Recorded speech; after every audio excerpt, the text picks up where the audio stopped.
Bienvenue au balado Les solutions climatiques de la COP Carbone. Ici Olivia Vu, conseillère stratégique pour vous accueillir.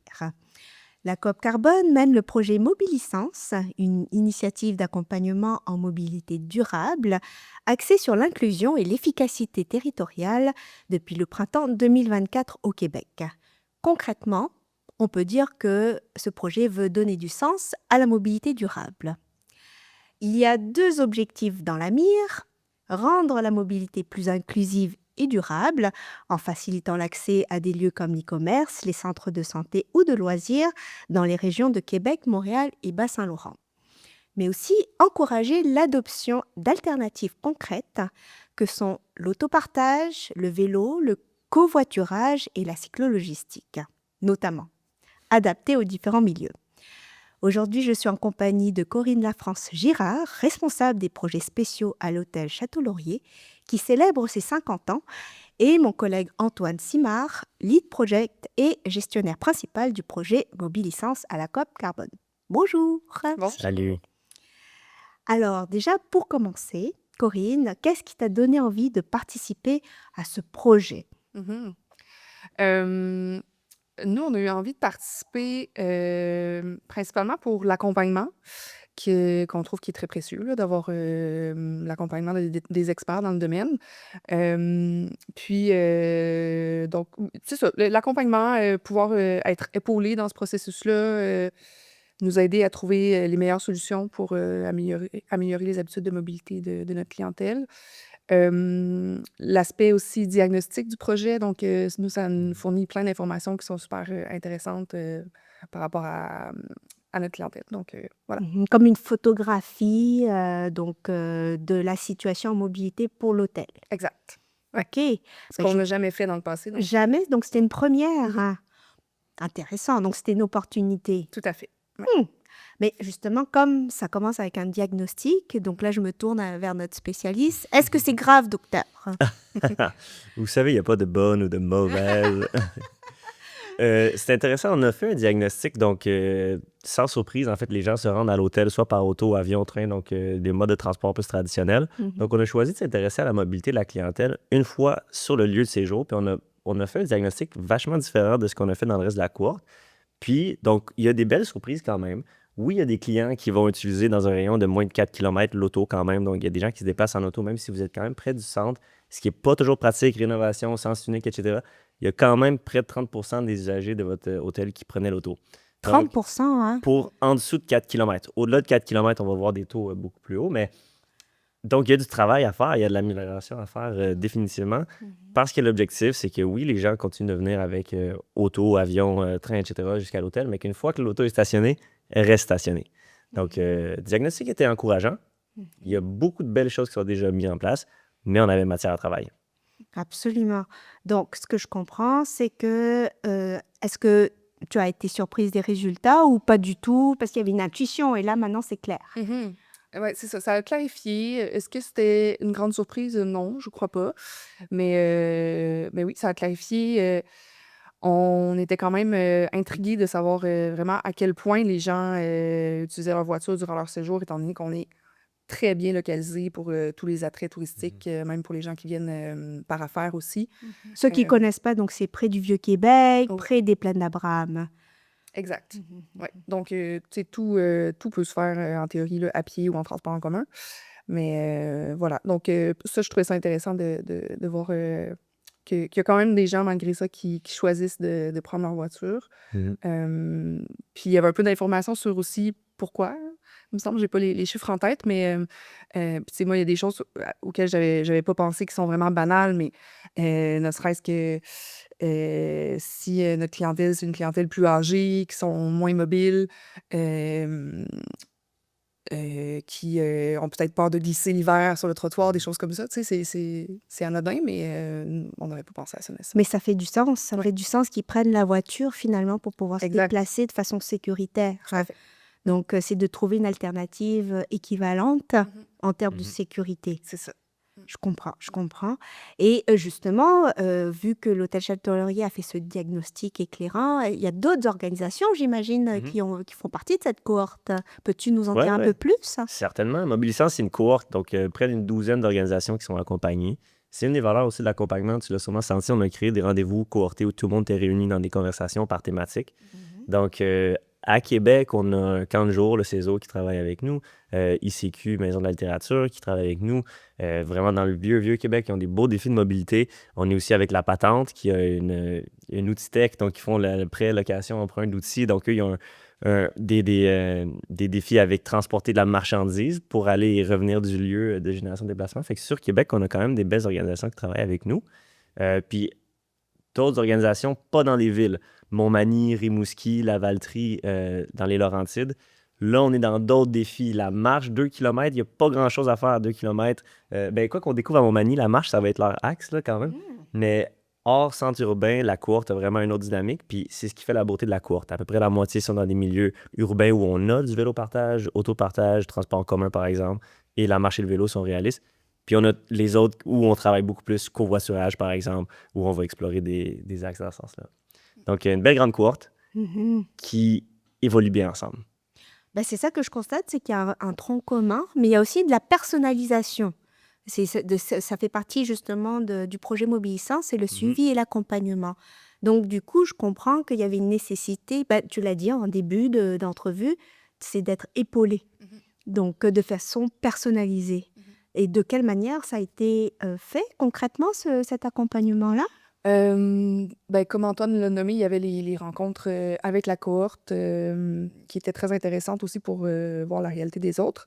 Mais sinon, en fait, c'est de vraiment ben, nous partager les résultats du diagnostic, puis ensuite nous aider à monter un plan d'action, euh, trouver peut-être quel projet serait le plus bénéfique à réaliser pour la mobilité de notre clientèle, parce que en fait, on aurait pu aller dans tout plein de directions pour le projet, là. Donc, c'est grâce à eux qu'on a pu cibler, OK, ben, c'est ça, ce serait vraiment pertinent, puis ce serait ça qui serait le plus bénéfique pour nous. Ouais. Mhm. Donc là, on rentre dans le crunch, Ouais. le Ah oui, projet on veut en parler. concret. Ah oui, Ah, oui. le projet. Alors, donc, il s'agit d'une conciergerie en mobilité durable. Oui. Est-ce que vous pouvez nous en parler? Tout à fait. Ben, en fait, juste pour mettre en contexte, quand on parle de conciergerie dans le milieu de l'hôtellerie, c'est la personne qui va conseiller le visiteur sur les choses qu'il y a à faire autour, les restaurants, tout ça. Et non quelqu'un qui fait du ménage, juste clarifier. Parce Il y a que- encore Ah oui, hein, ok, d'accord. Bon. Puis c'est quelque chose, c'est un service qu'on a déjà là, à l'hôtel. En fait, on n'a pas quelqu'un qui est concierge à temps plein, mais c'est les réceptionnistes puis les préposés au service qui jouent ce rôle-là auprès de nos clients. Euh, Puis en discutant avec Antoine, c'est ça, on s'est rendu compte qu'il y avait déjà beaucoup de choses qu'on mettait en place quand même pour favoriser l'utilisation d'alternatives à la voiture. Sauf que l'enjeu, c'est que ces options-là étaient pas suffisamment mises de l'avant, pas suffisamment communiquées. Donc, ils ont beau être mis en place, si les clients sont pas au courant, ben ils les utilisent pas. Donc, voilà, le principe de ramener de l'avant une conciergerie axée là-dessus faisait du sens pour combler ce besoin-là de communication auprès de nos clients. Puis, dans le fond, concrètement, ça va se réaliser à l'aide d'une formation qu'on va donner à toute cette équipe-là, qui maintenant va avoir vraiment les outils pour bien conseiller la clientèle par rapport à la mobilité, mais même, je dirais, par rapport au tourisme durable aussi, de façon générale. Mhm. C'est une équipe de combien de personnes? Je dirais une bonne vingtaine de Oh. personnes. Waouh, ok, oui. Ces gens-là ne sont jamais tous en même temps. Non, Tu sais, non, nous, c'est on est volant ouvert en 24 heures fait. sur 24, donc Oui, oui, oui, oui. oui. Mhm. Mais oui, une vingtaine de personnes à former. Ok, et cette formation, est-ce que c'est Antoine qui la donne? On l'a construit ensemble. ensemble. Ok, waouh, c'est la co-construction. Ouais, c'est intéressant. Puis c'était un formidable point de départ quand même. Je me rappelle de cette rencontre où on nommait des idées avec mon collègue Théo. Puis Corinne disait, ben ça, on l'a déjà, on prête des casques pour à vélo. OK, on informe, mais où la station vélo? OK, c'est bon. Le transport en commun, on donne un titre gratuit avec un séjour. OK, là, on énumérait les choses, puis c'est éventuellement qu'on a réalisé que les solutions climatiques mises sur pied par une organisation comme un hôtel, c'est pas automatiquement puisqu'on la met puis qu'il y a des gens qui pourraient s'en servir que Ouais. le match se fait. Il manquait c'est comme deux morceaux métalliques, mais on voulait en faire des aimants. Mm. Qu'est-ce qui fait que ça va fonctionner? Exact. Puis c'est en discutant qu'on a parlé du service de conciergerie qui avait arrêté avec la pandémie puis qu'on voudrait réanimer. Mhm. Puis là, on Ça, s'est c'est dit, encore mais plus intéressant. ouais, on explorait l'idée de ramener carrément un concierge. Il y en avait un concierge, puis je parlais avec quelqu'un au staff quand j'ai séjourné à l'hôtel Château-Laurier. Puis il me dit avoir vu le cartable de l'ancien concierge qui était rempli de cartes d'affaires puis de cartes du coin. Donc, on veut redonner ce poste que tout le monde avait aux différentes personnes. Puis la formation, donc, on l'a créée ensemble. C'est votre formation, mais nous, on vient juste y apposer notre expertise de mobilité parce qu'on croit qu'il y a juste à déconstruire quelques idées préconçues des visiteurs par le personnel de service pour faire en sorte juste de savoir combien de temps ça prend à pied, aller quelque part. Ça va briser l'idée de dire, ben c'est loin puis ça doit sûrement pas se faire. Non, ça se fait. Puis même remonter, ben, ou descendre ou remonter, sont où les escaliers pour le faire ou les options pour revenir en transport en commun. Donc, un beau filon. Oui, et puis ça, je trouve ça donne, c'est comme si vous proposiez une expérience unique, en plus en mobilisant les ressources de l'hôtel au service de la clientèle, en fait. Mhm. Tout à fait. Donc, c'est vraiment un très beau projet d'équipe. Mais ce que je sais aussi, c'est que la mobilité durable ne fait pas que partie de... C'est pas le seul enjeu que tu traites à l'hôtel, parce que c'est même plus large. J'ai vu la culture de pleurote quand même chez vous, là. Est-ce que tu peux nous en parler, justement, parce qu'il y a vraiment une vision plus large du tourisme durable. Oui, tout à fait. Ben, comme tu l'as bien dit, Olivia, dans le fond, dans un hôtel, le développement durable il est vraiment partout, que ce soit dans les chambres, que ce soit au niveau des produits ménagers qu'on choisit d'utiliser, que ce soit dans la mobilité, bref, partout. Parce qu'un hôtel, c'est un peu comme un petit village. Fait que faut Ouais. penser à tous les aspects. Donc, ben, tu parlais de, de la culture de pleurote. Ces temps-ci, on est beaucoup dans l'agriculture urbaine. Donc, de développer ça beaucoup, entre autres sur le toit de l'hôtel et dans notre stationnement. Donc, des lieux qui sont un peu... ben, qui pouvaient être optimisés, disons. Absolument, absolument. Donc, on est là-dedans. Sinon, quoi d'autre? Le chauffage, par exemple, je pense que l'énergie, c'était aussi un enjeu auquel vous pensiez. Hein? Oui, tout à fait. En fait, on est sur le point de faire une analyse d'efficacité énergétique pour l'hôtel. Donc, voilà, ça va se faire cet été aussi. Et puis, prochainement aussi, un bilan carbone. Donc, C'est vrai. ça dedans aussi cet été. Oui, cette année. Oui. Mais c'est ça qui me frappe, c'est qu'il y a à Québec, en tout cas, il y a une sorte de mouvement de mobilisation des établissements hôteliers pour proposer, offrir un tourisme durable à 4 saisons. Et donc, j'imagine que il y a le fameux proverbe « Seul, on va plus vite, mais ensemble, on va plus loin ». Est-ce que tu le sens, que ça se met véritablement en marche? Oui, tout à fait. Puis, je donne beaucoup du mérite de ça à Destination Québec Cité, qui mettent beaucoup d'efforts à rassembler le milieu touristique pour le rendre plus durable. Entre autres, ils ont lancé des cohortes d'accompagnement pour devenir certifiés biosphère. Ce que nous, on a fait, là, on est certifiés depuis l'an dernier. Depuis 1 an, oui. Comme l'Institut canadien qui fait partie de Ouais, la ouais. cohorte. Vos murs sont placardés de prix, c'est formidable. J'étais en avance un peu pour notre rendez-vous la dernière fois que j'ai été, puis des prix d'innovation dans l'entrepreneuriat, mais les certifications, il y a une démonstration de la ruche que vous avez aussi, puis il y a la défense de la francophonie ou la promotion de la francophonie via vos choix musicaux dans l'entrée, dans les aires communes. Tout est adressé, c'est que de l'énergie, qu'est-ce qu'on mange, puis on fait pousser pour... En tout cas, ça m'avait frappé. En 15 minutes, j'ai vu là, quasiment un musée des initiatives, du passage à l'action chez Hôtel Château-Laurier. Merci. C'est super inspirant. Ah Ça non, vaut la vraiment. Ce serait le fun que tout le monde le voit aussi rapidement, puis que ça saute aux yeux de tout le monde, ce qui n'est pas nécessairement le cas, parce que les gens, c'est pas toujours ça Un qu'ils autre regardent en élément, premier. ouais. Ouais. Oui, mais vous incarnez ces valeurs-là. Oui. Puis aussi, toi et ta sœur, en fait, vous incarnez l'avenir, vous êtes la relève, en fait, de cet hôtel qui est à 50 ans. Donc là, vous pensez aux 50 prochaines années. Oui, oui, oui, ça fait peur penser à dans 50 ans, mais oui, tout à fait. On prépare les 50 prochaines années, tout à fait, tout à fait. On est une entreprise familiale, comme tu l'as dit, ça fait 50 ans qu'on existe. On est rendu à la 3e génération de membres de la famille qui gèrent l'entreprise. Puis notre souhait, c'est que ça continue encore pour plusieurs générations. Donc, de là, la durabilité, hein, c'est un peu ça, finalement, l'objectif du développement durable, c'est de développer des entreprises, des organisations qui sont pérennes dans le temps et qui sont saines pour nous, mais aussi pour notre communauté, pour notre environnement. Pour l'écosystème. Exact. Donc, des choix d'aujourd'hui qui vont avoir un impact pour demain. Vraiment. Puis justement, parlons d'impact. Pour toi, justement, quel est l'impact du projet Mobilisance Ouais. depuis... Parce que là, ça fait 1 an. Donc là, c'est quoi la suite? Oui, c'est une bonne question. L'impact est.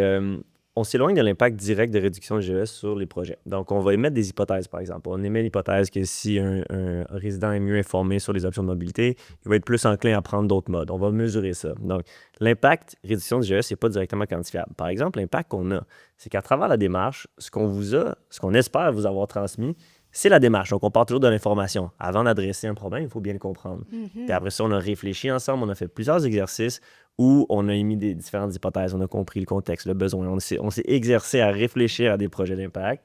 Là, on est dans l'étape où on le met en place, donc on est en train de préparer la formation. Puis à la fin, il va y avoir la dernière loupe itérative où on va recommencer, on va apprendre, puis on va recommencer. Donc l'impact, c'est qu'une cohorte de personnes motivées qui sont en position de décision dans les organisations vont maintenant savoir comment passer à l'action.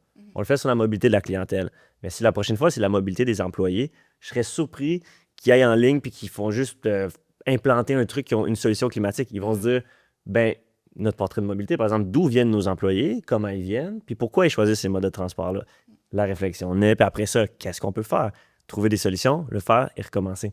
Fait que l'impact est vraiment à plus long terme si ce qu'on a développé comme réflexe de passage à l'action conscient puis réfléchi, engagé, durable et inclusif, reste pour toujours. Puis on veut faire éventuellement une communauté d'ambassadeurs mobilisants, donc des gens qui ont le réflexe, qui, oui, vont avoir eu envie de tout de suite passer à l'action, mais qui vont s'être fait ralentir par nous au début à dire on va aller sonder vos clients avant de proposer des initiatives.